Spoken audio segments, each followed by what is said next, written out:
Tahukah Anda, dalam layanan permohonan pengembalian batas, dapat dipastikan terdapat permasalahan pertanahan, mulai dari masalah mengenai letak batas bidang tanah, sampai pada kepemilikan tanah. Tahukah Anda, layanan pengembalian batas terhadap sertifikat tanah yang terbit pada tahun-tahun lama, sering tidak dapat diterima, atau dilayani oleh kantor pertanahan setempat. Hal ini disebabkan karena warka spasial berupa gambar ukur tidak tersedia secara lengkap pada kantor pertanahan.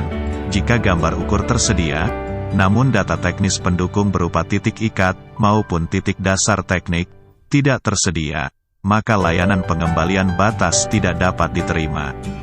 Hal ini diatur dalam Surat Edaran Dirjen Infrastruktur Keagrariaan Nomor 24-3/01.01.02/I-2020 tentang petunjuk mekanisme dalam rangka pengembalian batas bidang tanah.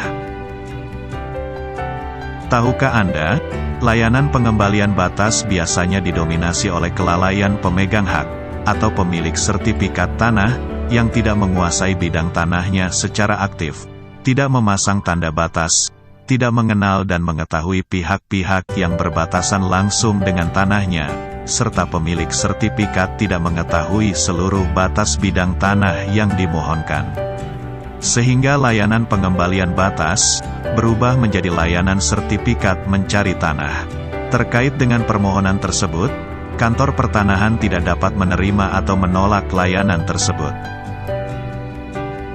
Tahukah Anda, setiap pemegang hak atas tanah atau pemilik sertifikat tanah memiliki kewajiban-kewajiban yang harus dipenuhi, yaitu memasang dan memelihara tanda batas, mengusahakan tanah secara aktif dan dilarang menelantarkan tanah.